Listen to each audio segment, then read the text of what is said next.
बिस्मिल्लाहिर्रहमानिर्रहीम। अस्सलाम वालेकुम everyone, welcome back again to my channel. कैसे हैं आप लोग? आई होप कि आप लोग सब ठीक होंगे।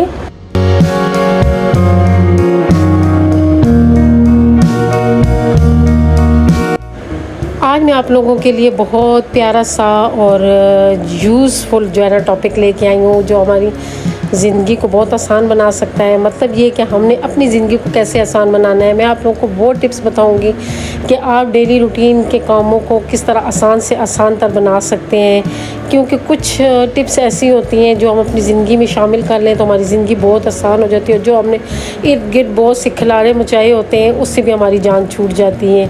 तो ये नाश्ता करने लगी हूँ। बहुत ज़्यादा पराठे खा चुकी हूँ पिछले दिनों, बहुत पराठे, मरी में भी बहुत खाए, फिर घर आके भी पराठों ने इतना मज़ा दिया हुआ था कि पराठे पे पराठे खाई जा रही थी। तो अब मुझे ऐसा लगता है कि जब मैं पराठे खा लेती हूँ फिर मुझे घर के काम नहीं होते हैं, फिर इसलिए मैं जो है ना अब दोबारा से हल्के फुल्के नाश्ते पे आ गई हूँ। क्योंकि जब बंदा हल्का फुल्का नाश्ता करता है तो ये होता है कि फिर बंदे से जो काम है ना वो आसानी से हो जाते हैं। और अगर हम लोग पराठे खा लें तो पराठों से तो फिर ये होता है कि सारी दिन जो है ना आंखें बंद होती हैं, क्योंकि हैवी हो जाता है बहुत ज़्यादा नाश्ता। तो नाश्ता ऐसे होना चाहिए कि हल्का फुल्का भी हो और विटामिन से भरा हुआ हो, क्योंकि जो है ना कुछ चीज़ें ऐसी होती हैं जो खाने में तो हल्की फुल्की होती हैं लेकिन हमारी सेहत के लिए बहुत अच्छी होती हैं। तो टिप्स जो मैं आप लोगों के साथ आज शेयर करने लगी हूँ कि अपनी जो है ना ज़िंदगी को कैसे आसान करना है, इजी कैसे बनाना है। तो सबसे पहले तो ये है कि हमें छोटे मोटे ऑर्गेनाइज़र बना के रखने चाहिए, क्योंकि जो ऑर्गेनाइज़र होते हैं इससे ज़िंदगी बहुत आसान हो जाती है, क्योंकि हमारी हर चीज़ की जगह बन जाती है और हम जो है ना हर चीज़ को अपनी अपनी जगह पर रख लेते हैं। जब हमें ज़रूरत होती है हम वहाँ से निकाल लेते हैं। ये मेरे क्रोशिया के रुमाल हैं जो मेरी अम्मी ने मेरे लिए बनाए हैं और इनको मैंने रखे हैं। जब जब मुझे यूज़ होते हैं तो मतलब ज़रूरत पड़ते हैं तो इनको मैं यूज़ करती हूँ। और ये लास्ट वाला रुमाल है जो लास्ट दिनों में अम्मी ने बनाया था, तो ये जो है ना अभी मैंने यूज़ नहीं किया है। और ये मेरे पास किचन टॉवल है और ये जो टॉवल है इसके एक टॉवल पे फ्लावर बना हुआ है, दूसरे पे नहीं बना हुआ है। तो इसको मैंने इसी वजह से यूज़ नहीं किए कि इस दूसरे पे भी मेरा दिल है कि मैं फ़्लावर बनाऊंगी। तो नेक्स्ट व्लॉग में मैं लाजमी आप लोगों को बताऊंगी कि इस पे मैंने किस किस्म का फ्लावर बनाना है, एप्लिक करना है। जो कुछ भी करूंगी आप लोगों के साथ शेयर करूंगी, ताकि आप लोग भी ये छोटे छोटे जो टिप्स हैं ये सीख लें और अपनी ज़िंदगी में इनको शामिल किया करें।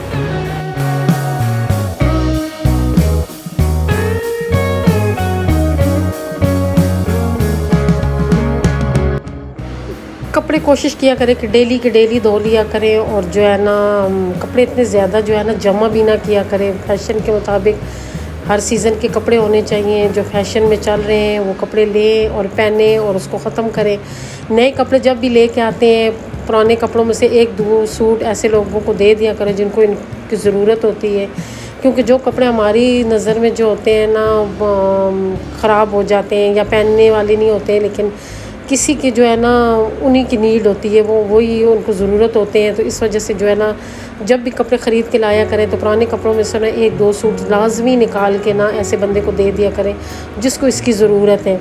और ज़्यादा अलमारियों में और जो हम लोगों ने बॉक्स बनाए होते हैं उनमें कपड़े ना जमा किया करें। फैंसी सूट भी बस इतने होने चाहिए कि जो आप लोग जो है ना पहन लें। मैं तो जो फैंसी सूट बनाती होती हूँ, अगर मैं महंगा सूट बना लूँ उसे मैं 2 3 4 शादियों पे ज़रूर पहनती होती हूँ, क्योंकि जो है ना उसकी कीमत पूरी करनी होती है। फिर जो है ना अक्सर फ़रोज़ सूट हम लोग जो है ना कोई किसी को यूज़ करने हो, अगर किसी ने शादी में पहनने हो तब भी मैं दे देती हूँ। मैं कहती हूँ पहन लें, क्योंकि जो है ना इतने महंगे आजकल फैंसी कपड़े के जो है ना इतने महंगे कपड़े ख़रीद के लाएँ तो फिर जो है ना दिल नहीं करता है को उसको जो है ना ऐसे ही ज़ाया करें। तो उसको कुछ दफ़ा पहन लेनी चाहिए। इसी तरह जो घर पहनने वाले कपड़े हैं 2 3 सूट घर पहनने के हों, कुछ सूट आने जाने के लिए हों, और इससे ज़्यादा सूट नहीं होने चाहिए, क्योंकि इससे भी जो है ना घर में जो है ना फिर जगह नहीं होती है। फिर हमें कपड़ों के लिए और अलमारियाँ ख़रीदनी पड़ती हैं, तो और घर में जो है ना फर्नीचर का ढेर लग जाता है। तो फर्नीचर का ढेर लगाने के बजाय ऐसे किया करें कि कपड़ा ही कम रखा करें, ताकि एक ही अलमारी में हमारे जो है ना सारे कपड़े आ जाया करें।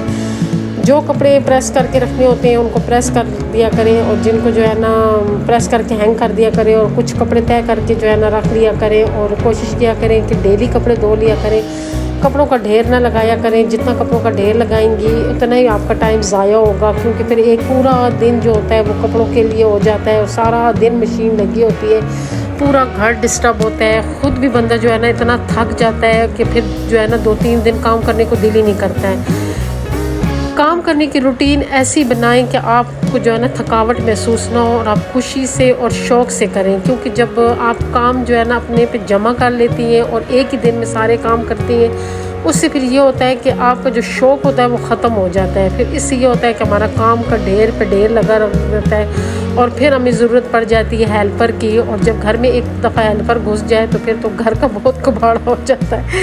हेल्पर को ज़रूरत जो होती है ना वो नहीं आपको पड़नी चाहिए, क्योंकि आप अपनी घर की रूटीन ही ऐसी रखें कि आपको हेल्पर की ज़रूरत ना पड़े। अपने काम टाइम पे किया करें, वक्त पे काम किया करें। सारे काम जो अपने अपने वक्त पे हो जाते हैं। सबसे पहली बात यह है कि मॉर्निंग में जल्दी उठा करें। जितना जल्दी आप उठेंगी, जितना आप टाइम से फ़ायदा उठा सकेंगी, उतना ही आपको सारा दिन जो है ना बहुत अच्छा गुजरेगा। क्योंकि जो है ना जो टाइम है उससे फ़ायदा उठाना चाहिए। यूरोप ममालिक जो है ना वो हम लोगों से इसीलिए बहुत आगे हैं कि वो टाइम से बहुत फ़ायदा उठाते हैं। वो अपने टाइम को बहुत अच्छी तरीके से यूज़ करने उनको आता है, जिसकी वजह से वो लोग हम लोगों से 100 साल आगे हो गए हैं। जिस दिन हमें भी टाइम यूज़ करना आ गया तो हमारी ज़िंदगी भी बहुत आसान हो जाएगी।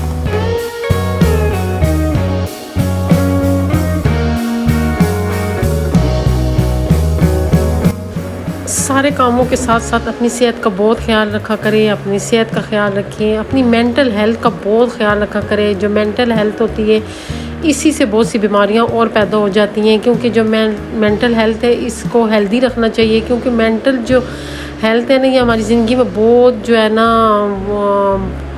अहम किरदार अदा कर रहा होता है। क्योंकि हमारी जो माइंड में जो बातें चल रही होती हैं, जो चीज़ें चल रही होती हैं, वो आपके जो है ना नेगेटिव चल रही हैं कि पॉजिटिव चल रही हैं, इससे जो है ना बहुत आपकी सेहत का मतलब जो है ना बेड़ा गर्क हो जाता है। क्योंकि इर्द गिर्द आपको जो है ना ऐसे लोग बहुत मिलते हैं जो कि आपको उनकी कोशिश होती है कि वो आपको टेंशन दें, आपको डिप्रेशन में लेके जाएं।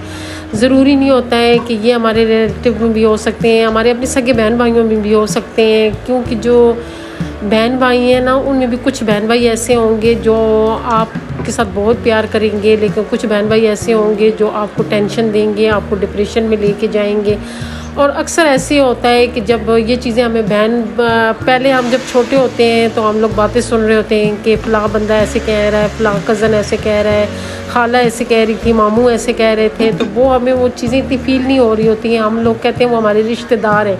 और यही करते करते करते हम जब बड़े हो जाते हैं तो एकदम जब हमें झटका लगता है कि हमें पता चलता है कि हमारे कोई बहन भाइयों में से हमारे पीछे कोई बात कर रहा है, तो वो बात बंदे को बहुत चुभती है और दिल पे बहुत लगती है। और हम जो है ना मेंटल तौर पे उसके लिए तैयार भी नहीं होते हैं कि ऐसे भी हो सकता है।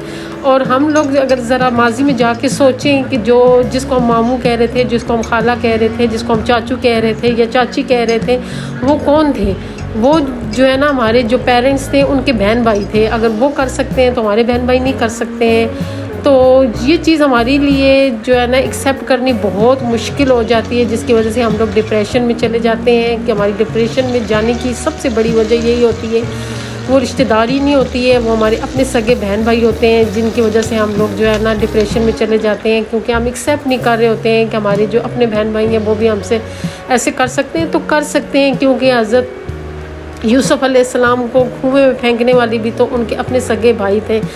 जब उनके साथ ऐसे हो सकता है तो हमारे साथ क्यों नहीं ऐसे हो सकता है? तो इसलिए जो है ना इस टाइम पे अपनी जो है ना मेंटल हेल्थ का बहुत ख्याल रखा करें, इन बातों पे तवज्जो ना दिया करें और कोशिश किया करें डिप्रेशन में ना जाया करें। और अपनी इसी वजह से जो मैं कहती हूँ कि अपने ज़िंदगी में जो है ना वो चीज़ें शामिल करें जो आपकी ज़िंदगी को आसान बनाए, ईज़ी बनाए और खुशियों भरा बनाए।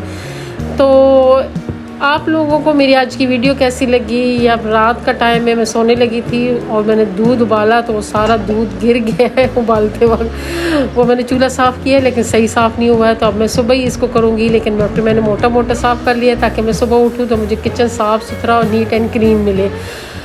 आप लोगों को वीडियो अच्छी लगी है तो प्लीज़ लाइक कर दें, शेयर कर दें, और जो नए लोग हैं मेरे चैनल को ज़रूर सब्सक्राइब कर दो। हम याद रखें, खुश रहें, आबाद रहें। अल्लाह हाफिज़।